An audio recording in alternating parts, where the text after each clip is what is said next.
गलों में रंग भरे बादिना बहार चले। ऑटम सीज़न के बाद ये एक सीज़न आप जानते हैं जो हिंदुस्तान में भी आता है, उसको स्प्रिंग सीज़न कहते हैं, यानी ख़िज़ा के बाद बाहर का मौसम। हिंदुस्तान में जब जॉब के एतबार से और अपॉर्चुनिटीज़ के एतबार से ख़िज़ा का मौसम हो, ऐसे में जब स्प्रिंग सीज़न की हम बात करेंगे तो हमारे लिए एक अपॉर्चुनिटी है। हिंदुस्तान में एक डेलीगेट कनाडा से आया हुआ है और उसको यहाँ एक कंपनी है जिसका नाम डैन्यूब ओवरसीज़ है। डैन्यूब ओवरसीज़ और एलपी टोरंटो के कोलैबोरेशन में एक एमओयू है जिसमें इंडियन यूथ को और इंडियन सिटीजन्स को फ्री वीज़ा पीआर वीज़ा जो है प्रोवाइड करने की एक अपॉर्चुनिटी है। देखते हैं कि ये अपॉर्चुनिटी कितनी कामयाब होती है और कितनी सक्सेस है। हम आपकी अभी मुलाकात कराते हैं कैनेडियन डेलीगेट से। Just wait. तो गाइस, जैसे हम बात कर रहे थे हिंदुस्तान में ख़िज़ा के बाद बाहर का मौसम, जब अपॉर्चुनिटीज़ की बात आती है तो हिंदुस्तान में ज़ाहिर है कि इस वक्त कुछ हमारे पास अपॉर्चुनिटीज़ कम हैं। ऐसे में एक डोर खुला है, एक दरवाज़ा खुला है कनाडा में अपॉर्चुनिटीज़ का। देखते हैं कि ये फ्री वीज़ा कैसे प्रोवाइड करते हैं, इनका क्या मेथड है। हाउ वेल री you are welcome to India. India is very good. So how you are feeling here? I'm feeling very good because it's my first time in India here, and I love it so much. I like warm weather first of all because in Canada it's a little bit chilly right now. Yeah. And when I come here, I'm like on a seaside resort. Without a seaside, of course, because you are not on the seashore. But in any case, it's So warm. have you heard about the Taj Mahal here in India? Yeah, of course, Okay. of course. Well, it's a very good opportunity for the Indians, right? And you are again welcome to India. So, would you like to tell me the Indian viewers and the Indian delegates how you have planned to manage? How you have planned to manage with the government of India and with the government of the Canada? Would you like to give the answer, Alex? I didn't have the complete question correctly, but let me rephrase it, if you will. Okay. So the question was like how we will manage those applicants with respect to connections between government of Canada and India. Well, fortunately, when it comes to immigration or application for visas, right, has absolutely nothing to do with government relations between countries. Relation could be good as they are right now, from what I can understand. They could get sour, but big guys on top and there have nothing to do with immigration, right? You are, because basically you are the bridge between the India and Canada, and it's a very good opportunity for the Indians in the autumn season. And you have bring that what we call the spring season here in India. So you are again welcome to India. But what the question is, how will you manage with the government of India policies with the Canadian government? Right. Well, fortunately, again, like Indian policies, they do not prevent people from immigrating to Canada. Sorry? They do not prevent people from immigrating to Canada. Okay. Right? There are nothing, as of now, no requirements, no policies which will stop applicants from applying for immigration, as long as they can meet the requirements of Canadian government, as long as they can prove their work experience, prove their language abilities, their education. And for those who are applying from India, traditionally Indian education is assessed quite high. How long experience you have in that way with the PR and all? Altogether around like 16 years. Gentleman, आप चूँकि यहाँ India में represent कर रहे हैं, आपका क्या नाम है? आतिफ खान। अच्छा, आतिफ खान, आप जो है वो डैन्यूब ओवरसीज के नाम से एक कंपनी है जो आप रन कर रहे हैं। तो डैन्यूब इंडिया और लॉप एलपी टोरंटो के बीच जो कोलैबोरेशन है या सिंक्रोनाइजेशन है, वो किस तरह का है? कुछ बताएंगे हमारे दर्शकों को, चूँकि लाखों दर्शक इस वक्त आपके सामने हैं। जैसे आप जानते हैं, एलपी टोरंटो कनाडा का सबसे बड़ा माइग्रेशन कंपनी है, कंसल्टेंट हैं। सो उनका हमारा कोलैबोरेशन है, we handling their India office for them. तो जो भी यहाँ पे क्लाइंट्स होंगे इंडिया में होंगे, we will be looking after the queries. कोई भी ज़रूरत उनको होगी हम उनको मुहैया कराएंगे कंसल्टेशन, और एलेक्स के जितने भी एग्जीक्यूशन होंगे इंडिया से हम उसको एड्रेस करेंगे। एलेक्स के जितने कंसल्टेशंस होंगे हम उसको एड्रेस करेंगे यहाँ पे। माइग्रेशन के सिलसिले में, ओके जितने भी कैनेडियन पीआर के सिलसिले में जो भी केसेस होंगे हम उनको एड्रेस करेंगे। ओके।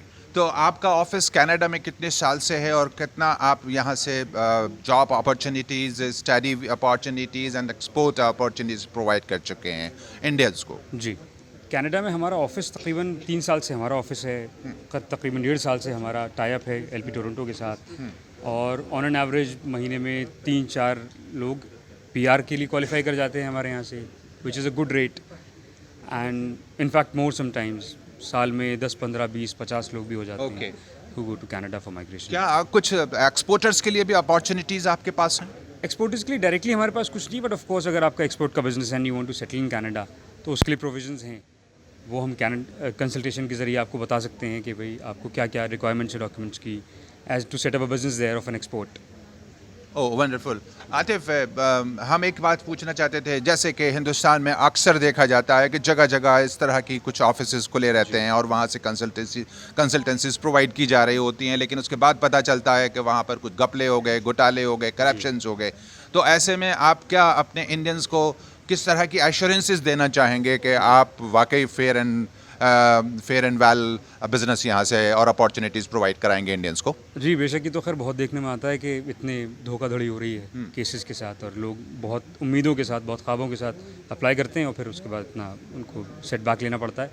बात ये है, as a customer also, as a client also, as a person who wants to migrate also, आपकी जिम्मेदारी ये बनती है कि आप ये देखें कि लाइसेंस्ड प्रैक्टिशनर कौन है। अगर किसी के पास अथॉरिटी ही नहीं है आपको माइग्रेट कराने की, तो वो कैसे करा सकता है? उसके पास नॉलेज कहाँ से आएगी? LP Toronto and Danube overseas licensed practitioners हैं, certified by RCIC, we have our own licence number, तो हमें पता है कैसे होता है, and we have authority from the government also of Canada and support from them कि हम माइग्रेट कर सकते हैं लोगों को, we have the authority with us. लेकिन अगर किसी कंसल्टेंट के पास या किसी एजेंट के पास है ही नहीं, तो हाउ कैन दे? आतिफ, आपने लिखा है कि free permanent residency visa in Canada, तो free permanent residency visa in Canada के बाद आपके पास तो लोगों की भीड़ लग जानी चाहिए थी। जी, फ्री से मुराद ये होती है कि बहुत सारे प्रोसीजर्स हैं, हमारी कंसल्टेंसी की कुछ चीज़ें हैं जो जिसके लोग चार्ज करते हैं, वो हम नहीं करते। बाकी जो सरकार के चार्जेस हैं या कंसल्टेशन के जो बेसिक चार्जेस होते हैं, वो तो मिनिमम हमारे दर्शकों के लिए आप ये बताइए, चूँकि लाखों लोग इस वक्त देख रहे होंगे और ये अपॉर्चुनिटी की बात चूँकि आ रही है, हिंदुस्तान से कनाडा में फ्री सेटलमेंट की बात हो रही है, फ्री परमानेंट रेजिडेंसी वीज़ा की बात हो रही है, तो ऐसे में आप हमारे दर्शकों को आप ये बताइए कि आप जो है वो बेसिकली कितनी फ़ीस लेते हैं, क्या खर्चे होते हैं, किस वीज़ा के लिए? स्टडी वीज़ा है, लाइक आपका जो है वो ट्रांजिट वीज़ा है, बिज़नेस वीज़ा है, और दूसरे वीज़ाज़ हैं, उन सब के लिए क्या अपॉर्चुनिटीज़ हैं और उसमें क्या खर्च आता है बुनियादी तौर पे? जी, खर्च अगर बुनियादी तौर पे मैं आपको बताऊँ अखराजात, तो कंसल्टेशन डिपेंड करता है केस टू केस। हाँ। उसके अलावा जो बाकी अखराजात हैं, मसलन आइल्स का एग्ज़ाम हो गया आपका, उसमें तकरीबन 13,000 रुपये की फ़ीस है उनकी। उसके बाद आपका डॉक्यूमेंट्स असेसमेंट है, उसकी एक सर्टन फ़ीस है, वो सारी पोर्टल पे होती है, तो बहुत बेसिक मामूल के हिसाब से फ़ीस होती है। कितना होती है अंदाज़न कुछ तकरीबन आइडिया? आप 1 लाख तकरीबन होती है, समझिए। ठीक है। सारे प्रोसीजर्स मिला के थ्रू एंड थ्रू। उसके बाद कंसल्टेशन डिपेंड करता है कि आपका केस क्या है, तो जितना मिनिमलिस्टिक हमसे हो सकता है बाकी एजेंट्स के मुकाबले हम वो करते हैं, बिकॉज ऑल्सो अंडरस्टैंड कि हम एक्सपर्टीज़ आपको प्रोवाइड कर रहे हैं with RCIC certification.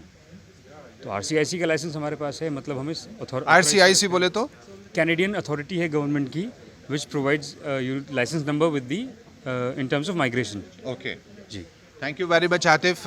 We hope कि आपकी ये अपॉर्चुनिटी जो आपने जो है वो एक ख़िज़ां के मौसम में बाहर का मौसम देने की बात की है, और हम लगता है कि ये बहुत इंपॉर्टेंट है हमारे दर्शकों के लिए। Alex, I am again with you.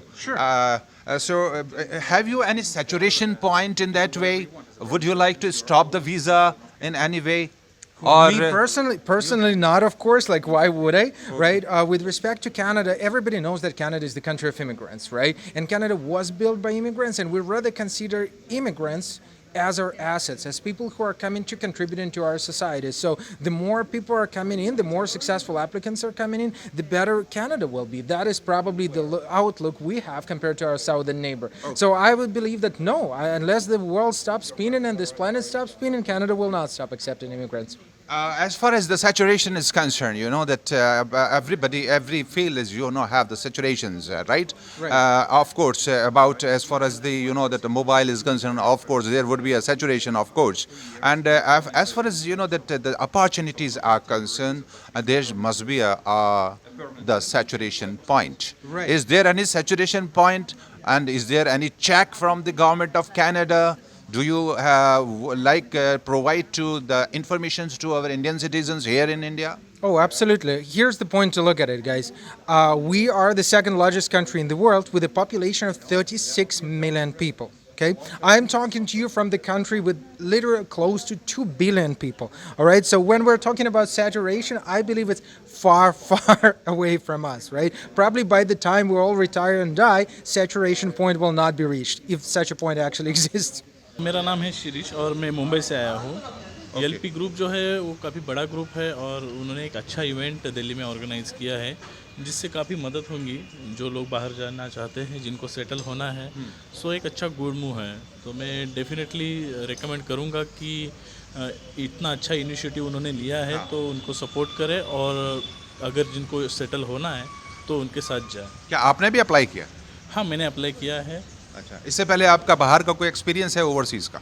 नहीं, मेरा ओवरसीज़ का तो एक्सपीरियंस नहीं है, लेकिन मुझे आईटी में कुछ 12 साल का एक्सपीरियंस है जो मैं यूटिलाइज कर सकता हूँ मेरा कनाडा पीआर के लिए। Okay, have you married? आपकी शादी हो चुकी है? विवाह हो चुका है? Yes yes ma'am. दूसरी शादी करेंगे वहाँ जाके?